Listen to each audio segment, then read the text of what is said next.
poetry is. Wow, that's a lot. You're first, you tell me, what is poetry? Poetry can be like sometimes it rhymes. That's very good. Yes, it does. It's like a story. Sometimes it is. It has a beginning and an end. It's about the possibility. It can be. Edelson? Oh, okay, go ahead. What is poetry to you? It has kind of a rhyming to it. Yeah? Does it make you feel good when you read it? Is most poetry happy poetry and nice short poetry? Yeah. And do you know a poem? Yes. You know a whole poem? Okay. Does you know a whole poem? Okay. Go right ahead. You know a whole poem? Okay. Do you want to tell it? You stand up and tell everybody the poem? You don't? Okay. Does anybody know a poem that they've memorized that they might want to stand up and tell? That young lady in the back. Roses are red, violets are blue. I like to eat, so do you. That's a good one. Anybody else? Okay, this young lady here.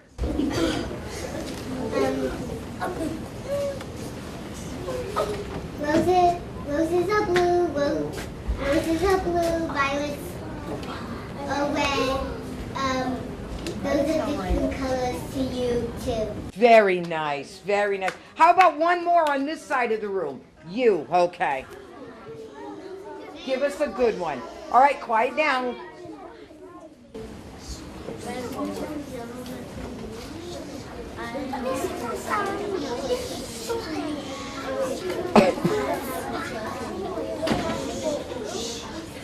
Oh, that's good. I like that one.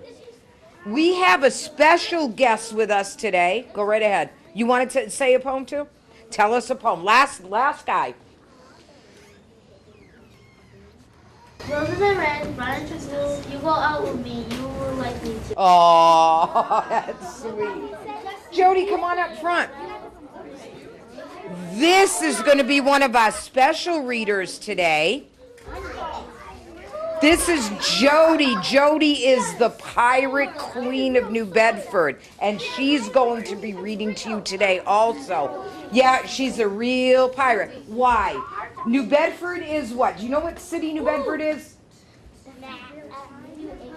The whaling city. And when you have whaling cities, you have whales and you have ships. And where you have ships, you have pirates. And that... Hi, matey. And that's why Jody's with us today. You can sit and I will turn the mic over to you in a minute.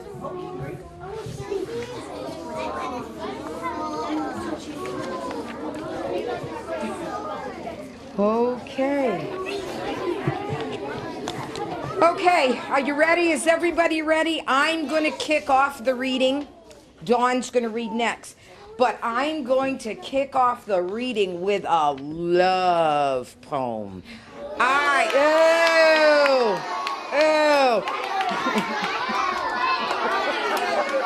Wait 1 minute.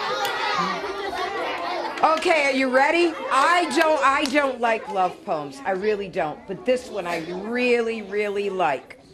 This is called Xbox. And it's...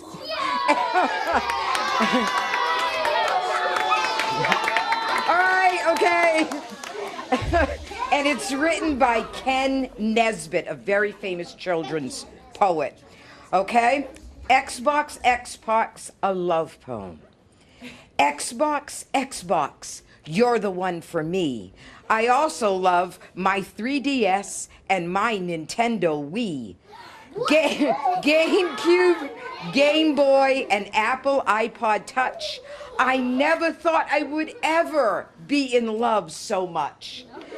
Pac-Man, Sonic, Mario, and Link. Your names are etched inside my mind in everlasting ink. Run, jump, fling, hang, double jump, and climb. That's all I want to do with every second of my time. This is true love. Yes, it's plain to see. Xbox, will you marry me?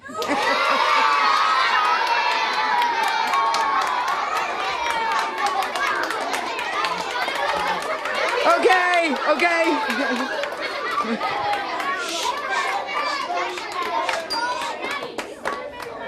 Let's give a round of applause for Dawn Lopes.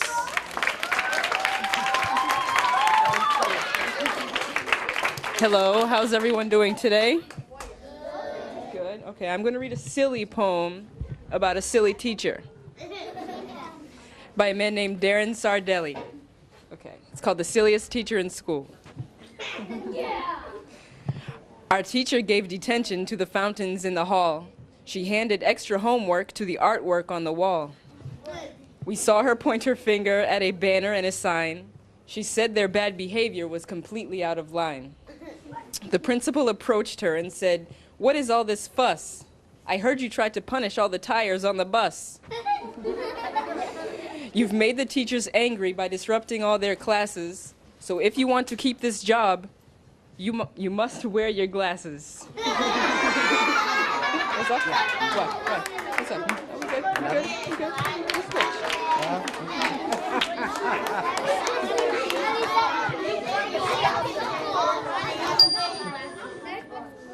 Does everybody here like vegetables?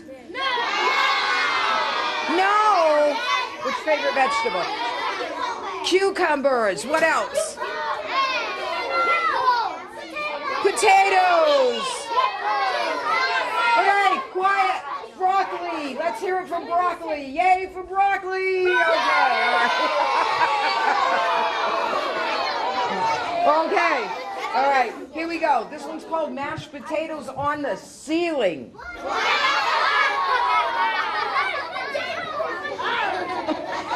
Mashed potatoes on the ceiling. Green beans on the floor. Stewed tomatoes in the corner. Squash all over the door. Pickled peppers in my pocket. Spinach up my sleeves. Mushrooms in my underpants with leeks and lettuce leaves. Okra, onions, artichokes, asparagus, and beets buried underneath the cushions of our seats. All the rest I've hidden in my socks and down my shirt. I'm done with my vegetables. I'm ready for dessert. You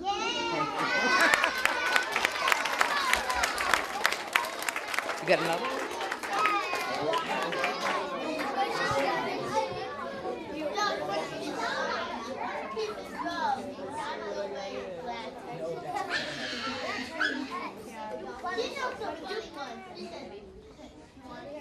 Okay.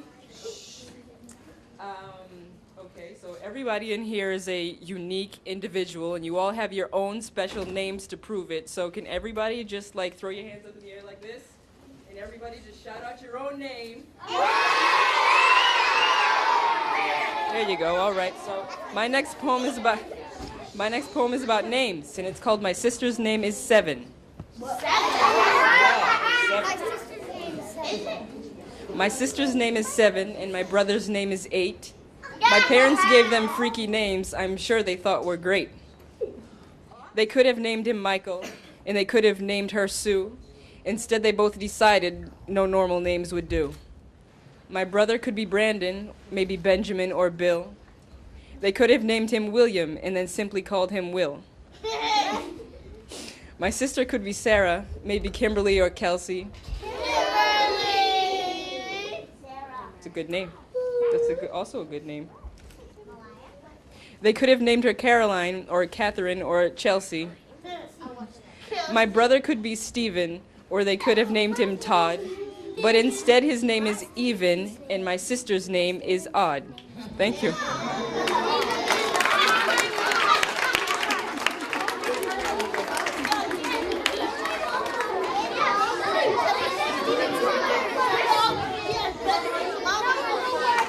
Okay, guys, this is going to be my last one before we bring the pirate up. The pirate. Okay, this is called My Teacher Loves Her iPod. Ooh. Me too. Okay, are we ready? My teacher loves her iPod. It's always in her ear. She doesn't mind if we joke because or chat because she can't hear. If we don't pay attention, she doesn't seem to care. Whenever she has music on, she has a distant stare. Our principal dropped by one day and she paid no attention. He took away her iPod and he sent her to detention. No iPods in school.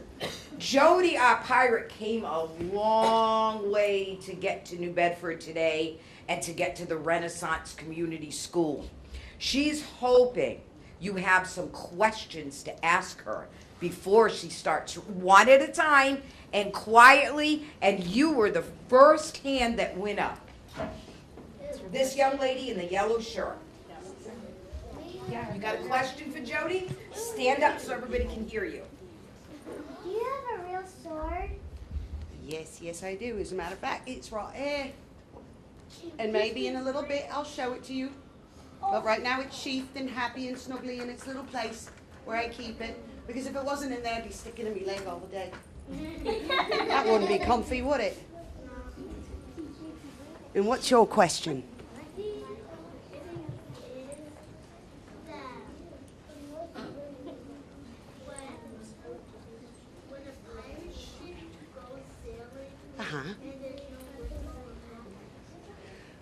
When a pirate ship goes sailing and there's no wind, what would happen? Well, it depends on the currents in the sea. Because the sea can scoot you along. You drift in and out. So you might have to rely on that. But usually, there's at least a little bit of a breeze to push you along. Hopefully you don't have to get somewhere fast. Nowadays, we have motors on the back of boats. Even the big pirate ships, sometimes they have motors. But back then, they had to count on the elements. Otherwise, you might not get to where you're going on time.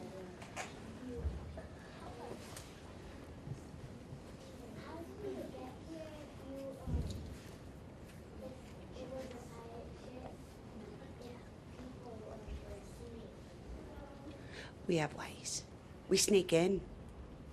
We snakes in, and we jumps off ship, and some of our mates, they take the boat and they go elsewhere.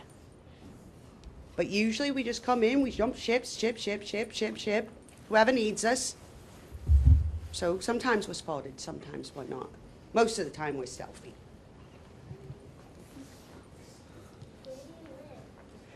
I live on my ship, but my own port, that's where I'm from, is here in New Bedford.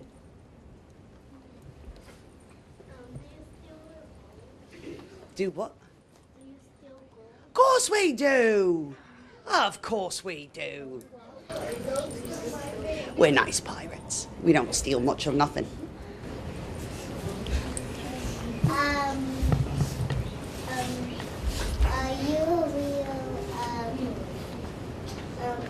you a real jolly rider? I think I'm pretty jolly.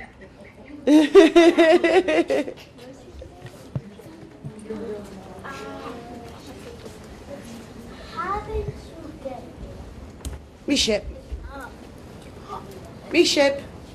And then I walked the rest of the way. Wasn't too far of a walk. The docks are right down there.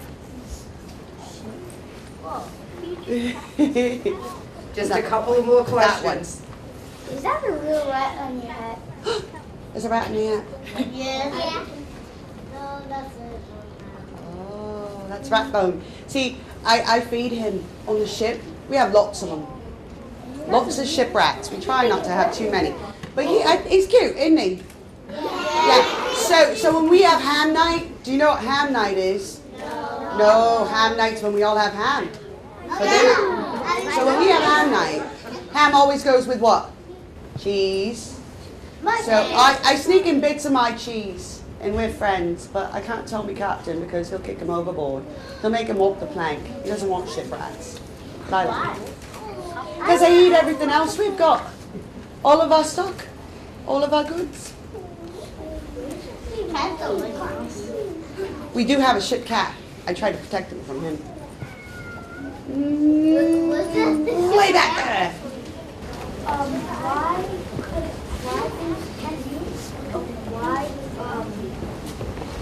Why do you have to wear a costume? Like, you have to wear the clothes you wanted to? Why am I wearing a costume? Is this a costume? No, that's her regular clothes. Pirate! Okay, one more. Right there. Do you put treasure? Excuse me? Do you put treasure? Oh yeah. Oh yeah. If we find a map and it says it's leading to treasure, you bet we're going looking for it. I'm lucky I got both of my eyes. Yeah. And she's got all her teeth, too. Yeah. She's a pretty pirate. And both my legs, no hooks. But I do know a couple of fellas that weren't so lucky. One more. One more. One more. Is that like a real golden thing? This? No, this is actually casted from bronze. My belt buckle, this bit here. This is casted from bronze that was actually brought up from a shipwreck. And it was melted down and it was made into this. A friend of mine, Robin Grockridge, he's another fellow pirate of mine. He actually made this for me. And on it, it has, of course, the skull and crossbones. Yeah, the skull. Yeah. And then on the sides of it, it's got 2 coins. And those coins are replicas from the Etosha wreck down off of Key West. Yep. Yep. So now, would you like to hear a pirate story?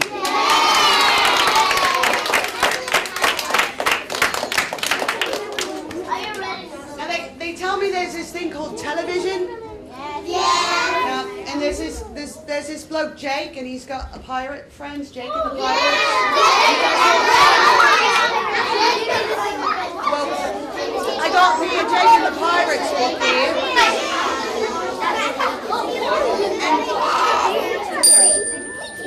And the name of the book is called Save Me Smee.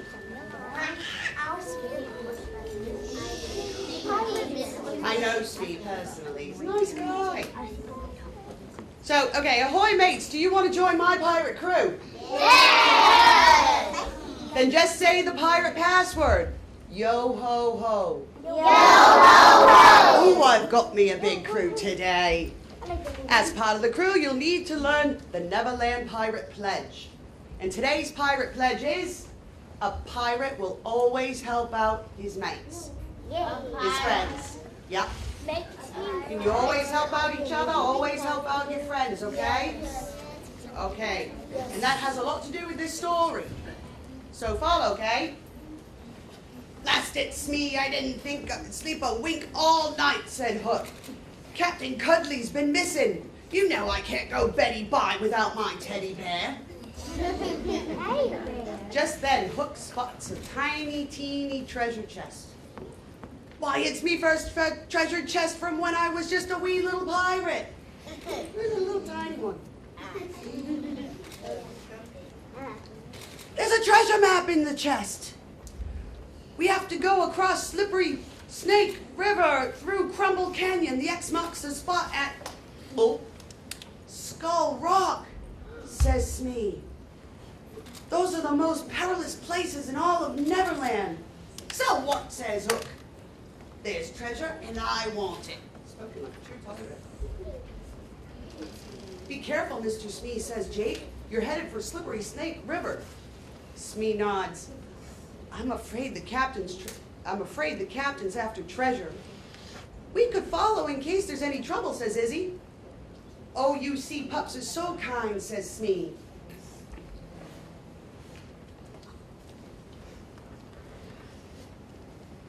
Danger, schmanger, says Hook. It's just a river. Hook jumps on the back of the slippery stick. Boing, boing, splash. Of course.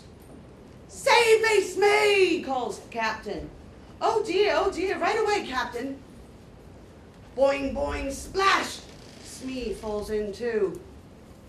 We have to help Hook and Smee, says Jake. But how can we get to them, asked Cubby. The snakes are too slippery to jump across. Okay, pirate joke. What did the snake say when he learned to ride a bike? Look, man, no hands. Okay, back to the story. We'd better think of something quick, says Jake. Izzy makes a lasso and tosses it to Smee. Mr. Smee, catch, she calls. Then Jake and the crew pulled Smee and hooked to shore. Great work, Iz, says Jake. Think you see, pups, whispers Smee. See, that wasn't all that dangerous at all, says Hook as he staggers to the shore and falls down. Oh my, says Smee. What do you say we go back to the Jolly Roger now, eh, Captain? I'll make you a nice cup of tea. Never, says Hook. Crumble Canyon awaits. That was a bit hard. Heavy, both of them. Oh, huh? Crackers! Hook and Smee are going across that narrow pass, says Scully. Be ready to lend a hand, crew, says Jake. See, Smee, this is a breeze, says Captain Hook. I don't even know why they call it Crumble Canyon. Well, sir, says Smee, it's because the sides of the canyon tend to yells Hook as the ground beneath him collapses. Crumble, says Smee. Save me, Smee! I got you, Captain, says Smee. But who has you? asks Hook. Smee starts to fall over the edge of the canyon. Scully swoops in and grabs Smee. I've got you, Scully, calls Cubby. And I've got you, says Izzy. Come on, crew. Heave ho, heave ho. Together they hoist Hook and Smee to safety. They keep helping. They're helping. Even though he's a bad guy. Are you okay, sir? Smants Pete. Smee pants. I'll be better when I have that treasure, says Hook. Are you sure you don't want to go home? I'll make you a nice hot chocolate and those little marshmallows that you like so much.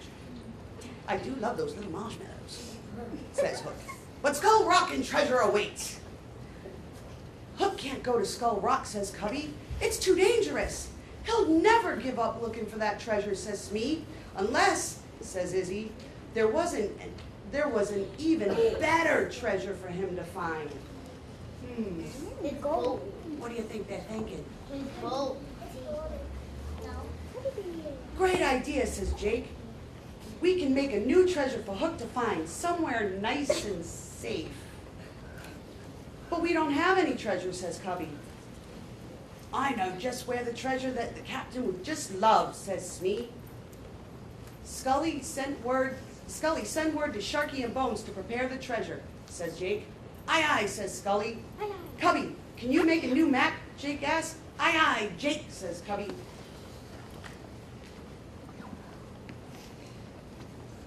Now to get Hook to take the bait, says Jake. Hey, Izzy, he says loud enough for Hook to hear. I can't believe we found the map to the most awesome treasure in all of Neverland. Wink, wink, nudge, nudge. Yeah, the captain isn't around to take our map to the really awesome treasure. Ha! You can't fool the great Captain Hook. I'll be taking that map and that treasure, says Hook. Ah, coconuts, says Cubby, winking at Smee. You tricked us again. We will never find that awesome treasure now, says Scully. I don't believe me eyes, says Hook. The treasure is aboard the Jolly Roger. Does everyone know what the Jolly Roger is? Yes, That's Hook's ship. The most awesome all treasure in Neverland, right on me own ship. Look alive, says Hook. The treasure be aboard. X marks the spot. It's Captain Cuddly. He found it under the X marks the spot box. Oh, me little Captain Cuddly Woodley, you're the greatest treasure in all of Neverland, yet you are, says Hook.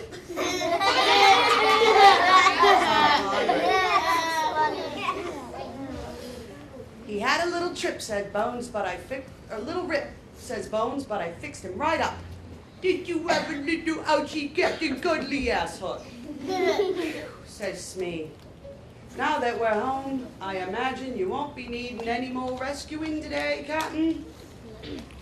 Rescuing? What do you mean, rescuing? The great Captain Hook has never needed to be rescued. Isn't that right, Captain Cuddly Woodley? Splash! Hook accidentally knocks his bear overboard. And what do you think happens after that? Bear overboard, yells Hook. He dives into the water and finds his bear in the arms of the tick-tock croc. Save me, Smee! And Captain Cuddly, too! Right away, Captain, Smee says as he jumps into the water to save them. The end.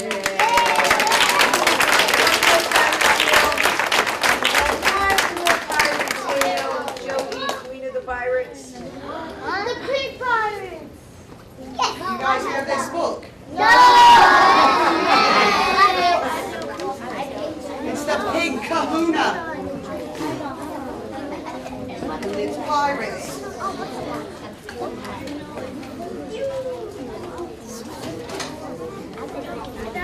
It's not a terribly long one, Captain Jody. Okay. Big pictures, small words. Love big pictures. It was Sunday. Dink had just woken up from his nap, grumpy and all out of sorts. He's all groggy, laying there on his little surfboard with his pillow and his blanket. He brings his pillow to the beach, apparently. His big brother Fergus suggested that they go for a dip. But it was too cold. He's freezing, look at him. He's not a happy little pig. That water's icy. He says, no. He's adorable. Fergus had another idea. How about building a sandcastle? Dink tried, but every time he got started, a mean old wave would wash his castle away. Oh, it's so sad. Look, he's getting all washed away. Making all sad faces.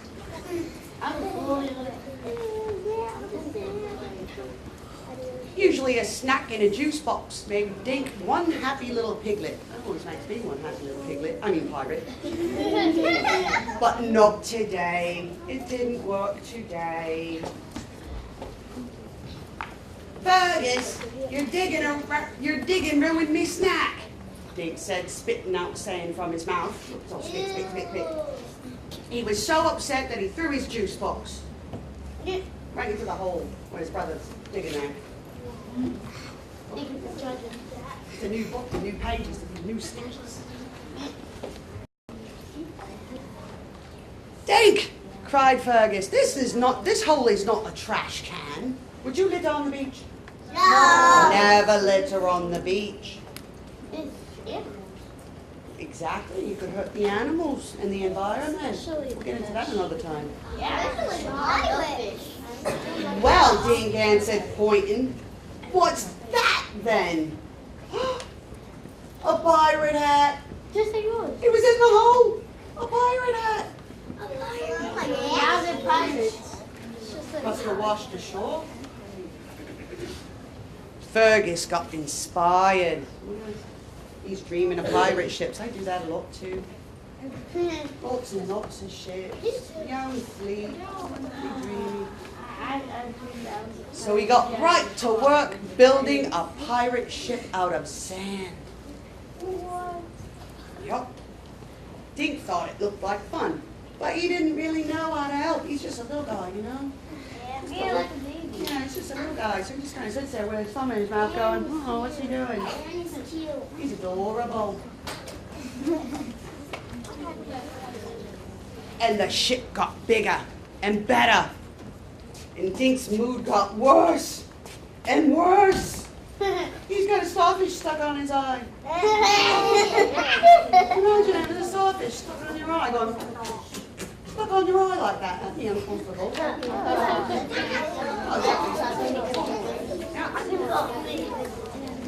It's hard to build a pirate ship when you're having a temper tantrum. Can't do that, you gotta keep your head. It's also hard to finish a snack, because the birds will fly off with it. Or to take a walk, because you get tangled up in seaweed. And crabs. And crabs will chase you.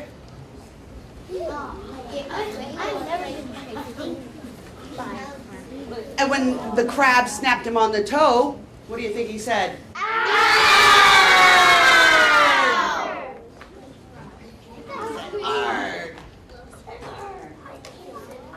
Shiver me timbers, yelled Fergus. You're a perfect pirate. Dink, you even have the stink eye. Look on it. Look at that. Look at that. And he looks at him. Dink looks at him. Look at him, so cute. I am? Asked Dink. I do. Fergus nodded. He's looking like the perfect pirate. He placed the pirate hat on Dink's head. Oh, look at that. Little baby pirate. So cute. Oh, little Dink.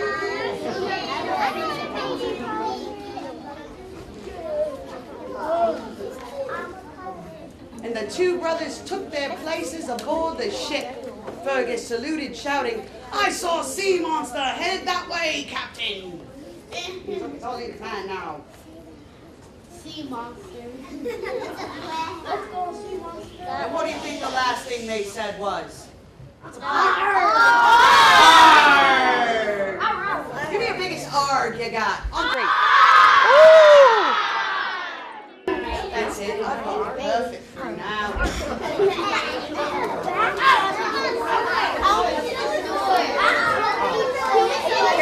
Can we give Pirate Jody a big round of applause?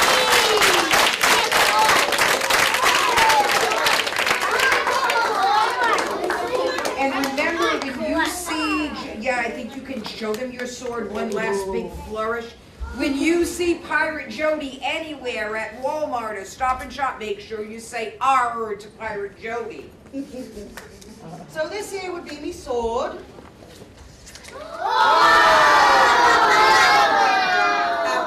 Most pirates had whatever they had for swords. If they took someone else's ship, they took whatever swords they had. If they were an English ship, they would have English swords. If it was a French ship, they would end up with French swords. So this is a scimitar, which comes from the Middle East. So somebody somehow got a scimitar, and I somehow got this scimitar from somebody. Because that's how At pirates some do it. point. So this is mine. And the beauty thing about this one, it's lots of fun for me. Very dangerous though. And this part's a bit dangerous because you can. That's sharp. That is sharp. That could go through somebody's foot if it dropped. But do I tempt fate? No! Because it can cut off your head. It can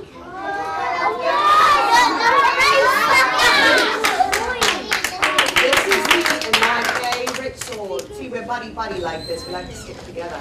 Right, friend? Right, you stay right there. We're happy, right? Right. But for the most part, yes, we stay together. Man, that's really sharp. Thank you, Jody. This is my sword. Everyone!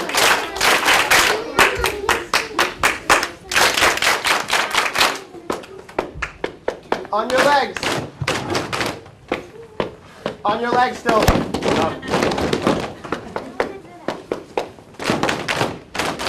Clap it.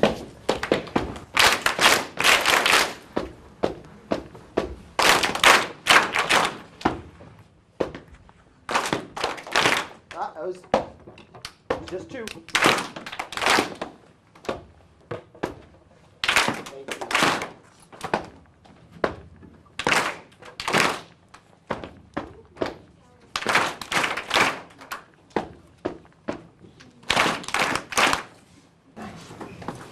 Since we're waiting for our next Track the guest, ceiling. I asked Mr. O'Leary to come out because I thought it was perfect that we had a pirate here with us, and actually the second grade has learned a whaling song. So we thought we would maybe do a little second grade whaling song performance for you, and then maybe the first grade can sit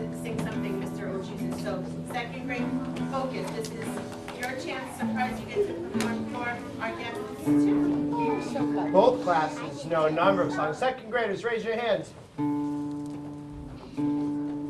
Raise your hands higher. Put your hands down. First graders, raise your hands. First graders, put your hands down. First graders, you might not know this song, but there's a part that's really easy that I think you could all do. So first graders, repeat after me. Say, bring them down. Bring them down. Bring them down. Bring them down. Okay, you can just listen along and you'll hear where that part comes up. It's a call and response song. So I'm going to sing something along with the second graders. Miss Escott's class, Miss Bell's class, raise your hand. You will be singing the first part with me. You will be singing the call. In Liverpool I was born, right? Miss Emerald's class, raise your hand. You will be singing the response. So you will be singing the bring 'em down. Not too loud, there's a lot of you. So first graders, after you hear the song once or twice, you can also start singing the response with those second graders. You can start singing the bring 'em down part. It'll make sense once you hear it. Miss Bell's class, raise your hand. Ready? In Liverpool I was born. That's how it starts, right? 1, 2, 3, 4. In Liverpool I was born. Bring them down. On a cold October morn. Bring them down. London Miss me home from home. Bring them down. Sailing on the foam. Bring them down. Bring the desolation day. Bring them down. Hanging round from day to day.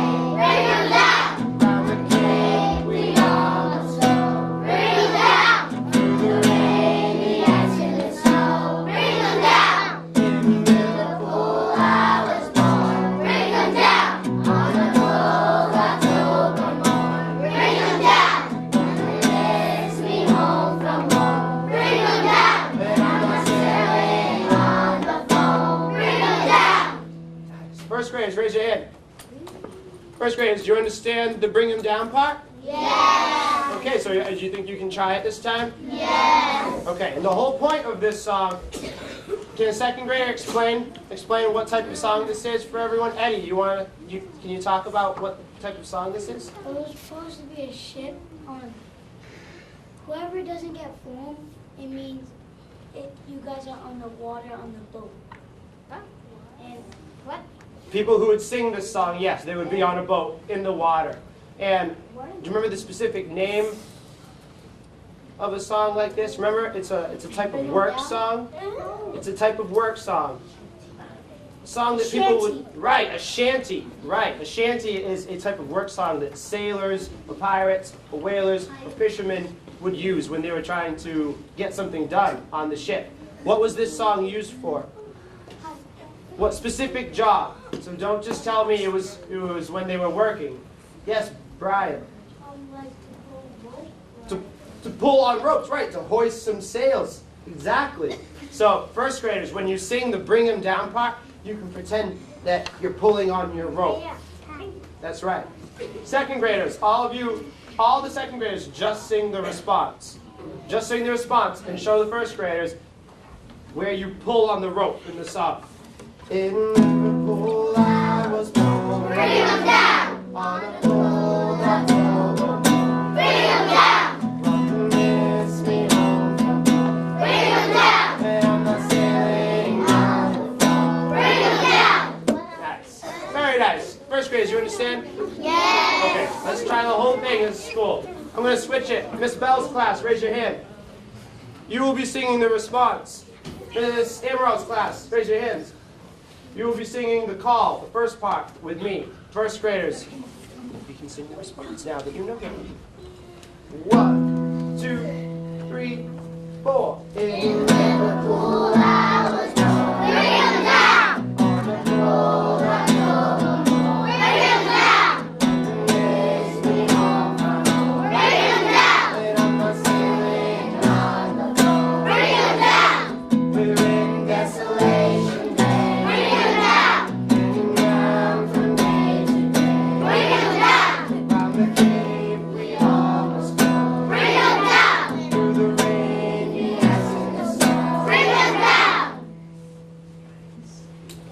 nice. Did you like it? I loved it. Yeah. That was brilliant. Oh yeah, bringing down the ropes. Oh, right, that's why we sing. Can we do another one? Yes. Okay. Yay. Everyone should know this. All the classes.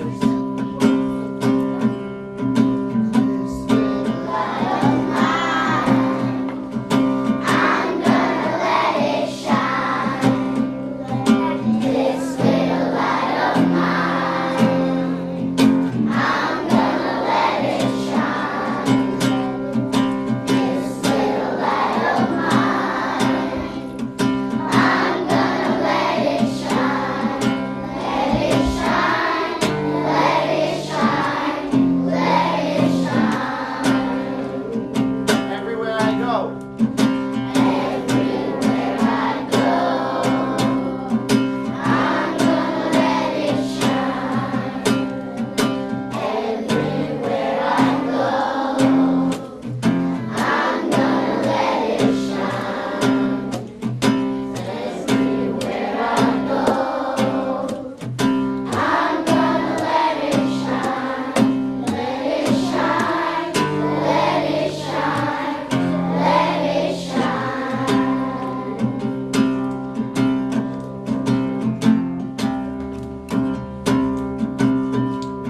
Don't let anyone blow it out.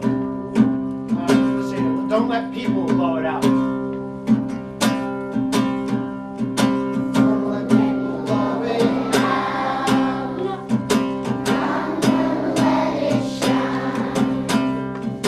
Don't let people blow it out.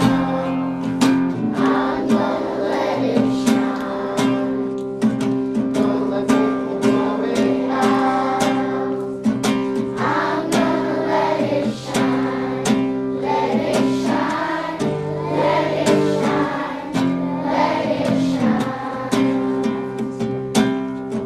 That's this little light of mine, the first part. This little light of mine, I'm gonna let it shine. This little light of mine, I'm gonna let it shine. This little light of mine, I'm gonna let it shine. Let it shine, let it shine, let it shine.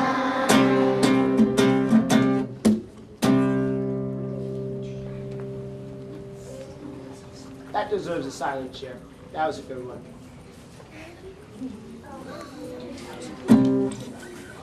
Do you have a question? You want to sing Price Tag? Okay, we'll try that again. Give me the grown-up way of agreeing. Okay, track the ceiling. 1, 2, 3, track me. Track the ceiling. 1, 2, 3, track me.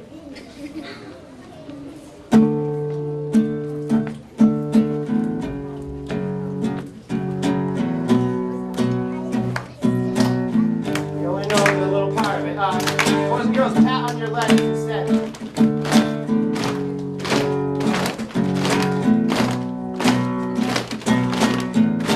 We'll start with everybody look to the left.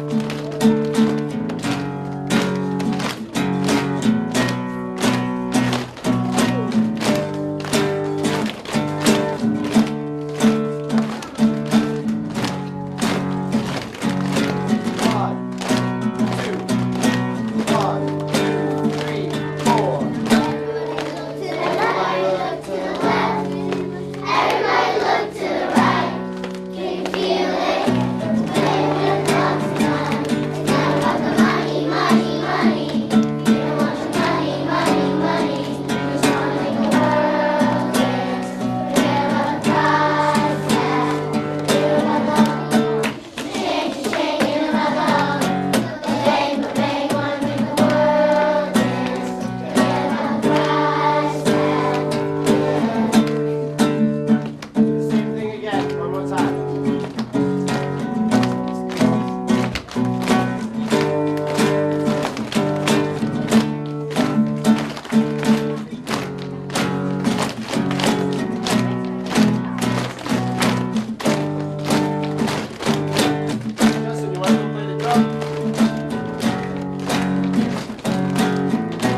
that sound nice? Thank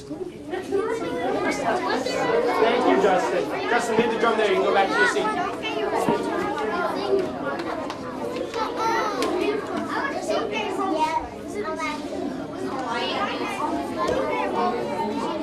Thank you, Angel.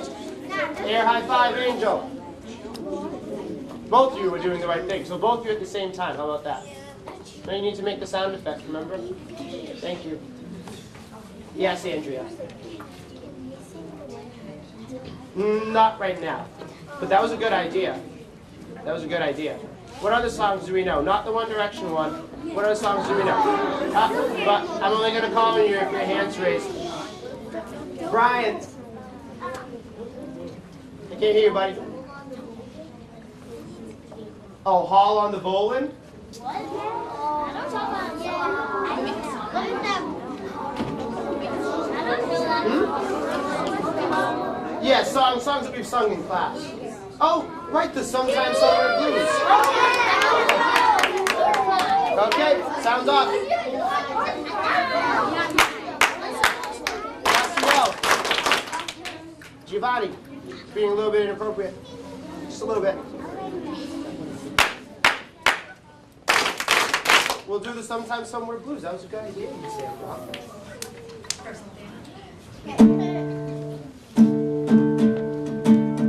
First graders, once again, you might not know this song, but you can just do your best. You can tap, you can pat on your legs. You can make percussion sounds.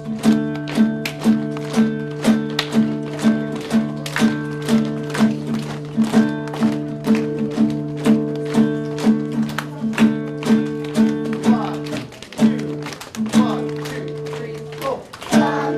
somewhere the blues gotta get me down. Picks me up and turns me right around.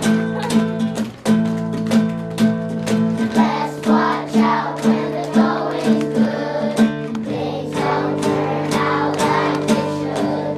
Sometimes somewhere the blues gotta get me down. David, what gets you down sometimes? What? Police? Bullies. Oh, okay. Bullies, yes. The bullies get me down too. Okay, let's do bullies. 1, 2, 1, 2, 3, 4. Sometimes somewhere bullies get me down. Picks me up and turns me right around. Let's watch out when the going's good. Things don't turn out like they should. Sometimes somewhere the blues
all in the song. That was a great one, though.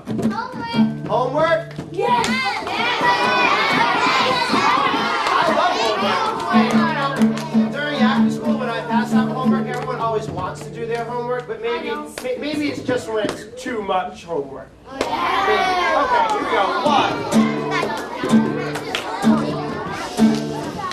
Jack the ceiling. 1, 2, 1, 2, 3, 4. Sometimes, somewhere, homework gets me down. Picks me up and turns me right around. Best watch out when the going's good. Things don't turn out like they should. Sometimes, somewhere, homework gets me down.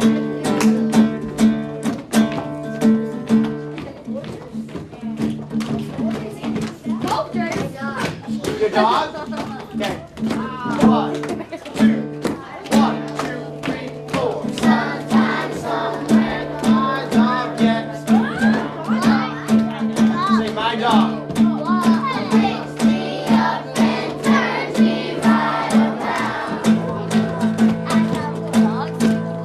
Best watch out when the going's good.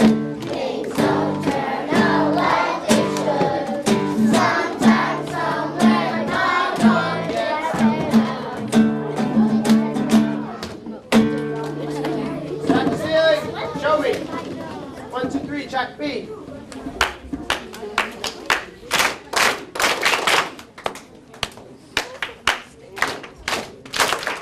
Copy exactly what I'm doing.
First graders, you've been working on this song recently, but second graders, you probably know it too.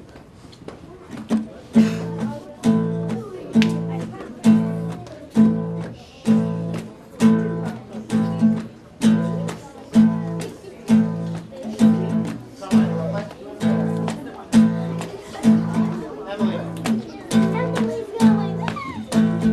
Hands down. We'll start with Don't Worry. So we'll start with Don't Worry. We're not there yet. Uraja, can you track me? Jamal.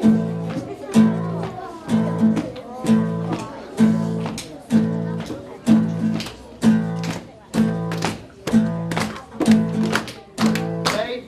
1, 2, 3, 4.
good afternoon, boys and girls. How are you? It's so nice to see you. Boy, you know, you guys are singing right on cue. I've been so impressed. So, who had a good vacation? Everybody. Wait, did you have a good one? You didn't. You sure? You're happy to be back at school, right? That's it. Yeah, I thought so. See, that's the best answer right there. He's happy to be back at school. So listen.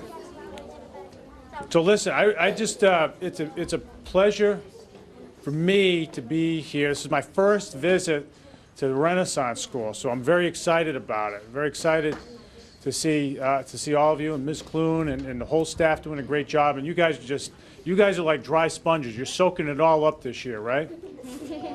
Who's working hard? Who's working hard? Raise. All right, everybody's working hard here. Right. Working very hard. That's why he's kicking back with that coffee. Listen, everybody. Let me just pick this up.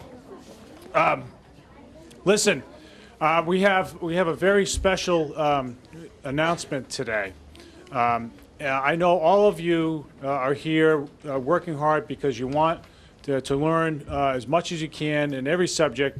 One of the things that your school specializes in is in the arts. Now, by a show of hands, I just want to just a unscientific poll. Who here likes to draw? Wow. Okay, that's good. Who here likes music? Oh, awesome.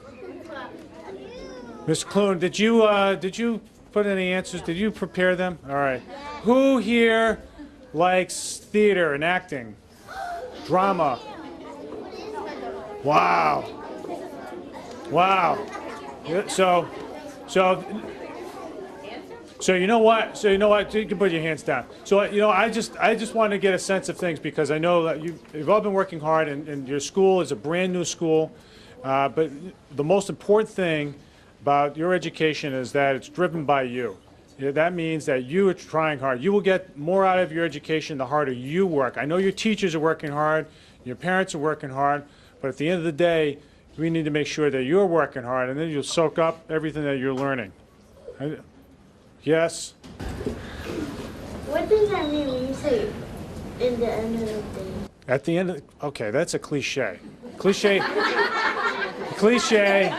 So a cliche is something that people say too much.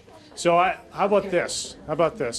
What matters most, I'll say this, so what matters most is that you guys are working very hard, because when you work hard, when you are responsible for your own education, that's when you learn the most. The more you put into it, the more you get out of it. I appreciate your question. So we have a special announcement today. So does anybody know what a Poet Laureate is? A Poet Laureate. You're in the front row. You must have the answer. Someone reads something to you that's a quote,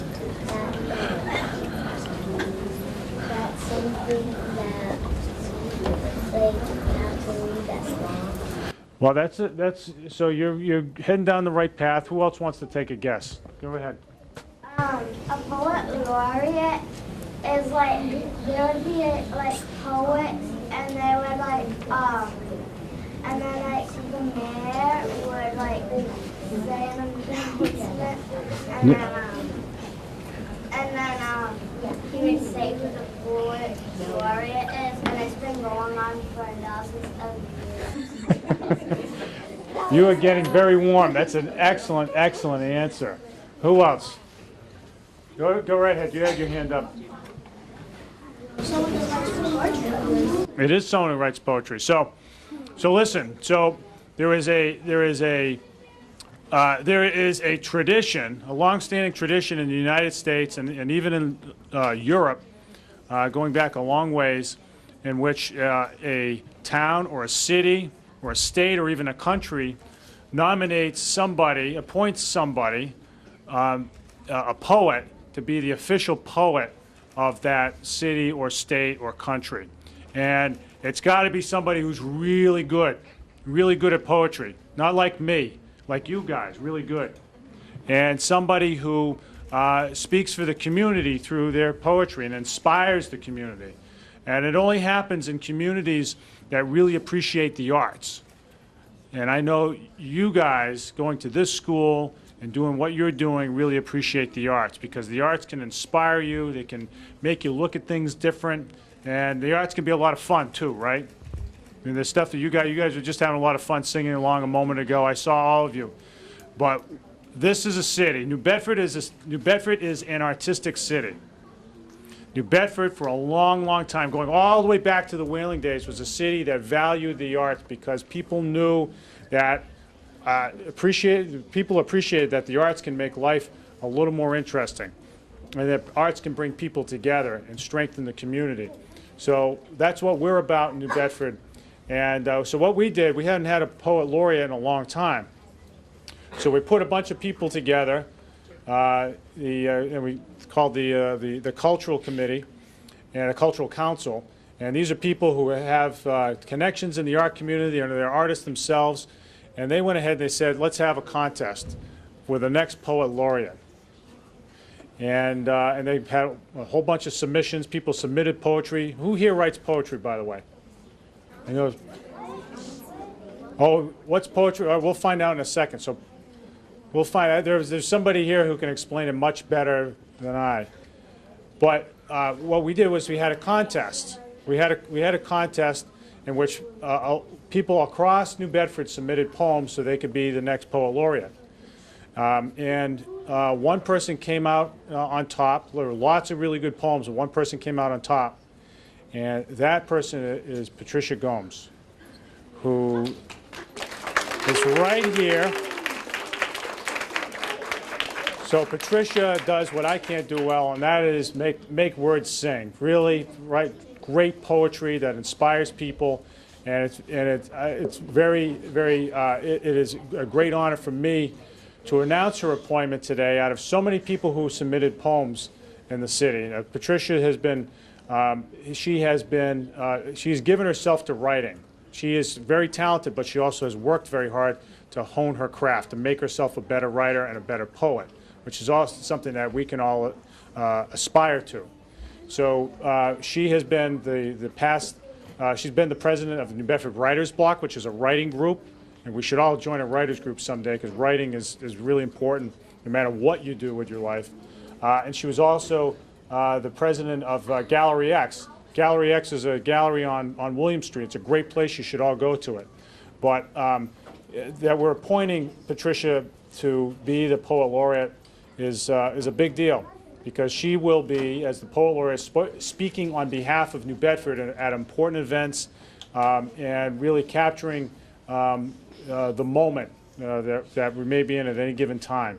And also, hopefully, and I'm confident, will inspire all of us, children and adults alike, to think more broadly about the arts, and also to express themselves in ways that they might not have before. So it gives me great pleasure to introduce New Bedford's new Poet Laureate, Patricia Gomes. Thank you. Thank you, Mayor Mitchell. Thank you, New Bedford Cultural Council. I see some of our representatives are here today. Most of all, I want to thank you guys who have fabulous all day. Do you want to hear me read one more poem? Yeah! No, written. This was written a long time ago, but revised for today and for this occasion. How many of you love New Bedford as much as I do? Ooh, go New Bedford! This poem is called Melting Pot. Okay, you ready? Part one. In the musical cadence brought with him on a boat in a breeze from the sun-baked shores of Puerto Rico, Jose asked if I'd like to see a picture of my song. Then with his chest puffed up, he shows me a photo of a little boy with flashing brown eyes who looks amazingly like Jose. Now I get it. My song. What a loving word to call your offspring, his son, his song. My mother, beautiful, simple, and good, transplanted here by the promise of buku money, milk and honey, weaving in this textile town. My impatient Canuck savior plunks her aching feet on the assock after putting her am in the oven. All this while wishing you a happy birthday. She chants the rosary in dual languages along with the Monsignor before biting into the am. Jesus, Mary, and Joseph, pray for us. Now from the hurricane-battered coast of Cape Verde, rocky and palm-shaded, Antone is adamant about proper automobile maintenance. Two things keep his rusty 79 Buick Skylark in Indy racing condition. Number one, gas. With a hard G at a Sears Die-Hard battery. With his scarred hands and bent back, Antone picked cranberries, strawberries, berries of blue and black, and he picked an American wife too. All these on his journey for citizenship. These are the sounds of home, New Bedford. From the quiet greens bordering Sassaquin to the swaying sea grasses at the edge of Fort Tabor. I hear New Bedford all around me, and I feel her here in my heart. Thank you all very much.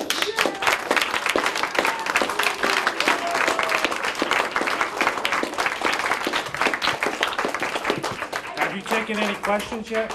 I haven't. Who asked? Somebody asked, what's a poem? Who asked that? Who asked that question? That was a great question. Go ahead. Go ahead. A poem is a song without music, and you feel it way inside you. You know it's a good poem when it does something to you. It makes your stomach tingle or it makes your heart beat a little faster. That's a good poem. That's a great answer. All right, who else? Go ahead. No? No more questions? They asked a lot of questions before. There you go. What was the poem you were just reading about? The poem I was just reading about was about all the different type of accents people have in New Bedford. A lot of us talk differently because some of us have come from Canada. Some of us have come from Cape Verde. Some of us have come from the Dominican Republic. Where did your family come from? Your family's always been in New Bedford? Wow, you're one of the few, not mine. Anybody's family come from somewhere else? Where does your family come from? My family comes from different places. Different places. Where? Oh, okay. How about you? Guatemala. Eddie, go ahead. Cape Verde. Mine's come from Montreal. And I've got, actually, my great-grandmother came over from Poland. Okay, who else remembers? The young lady way in the back who likes to sing. Yes, you. Cape Verde. Cape Verde. There's how many people whose family's from Cape Verde? Raise your hands. Very good. Anybody else? How many people from Mexico? How many people from the Dominican? See, we all come from different places, so the poem was about how we speak in New Bedford. We all speak different ways. One more question. One more question.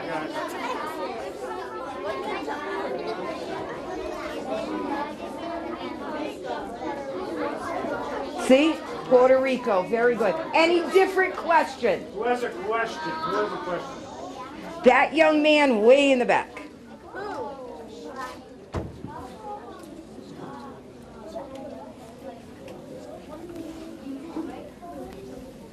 I couldn't hear him. Saying it a little bit louder.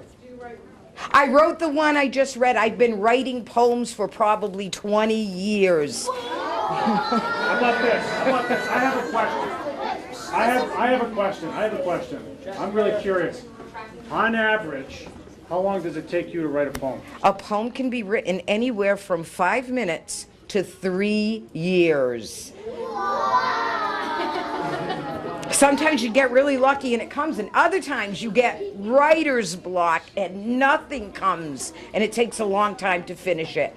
And that is the last question. And with that, I want to thank you all very much.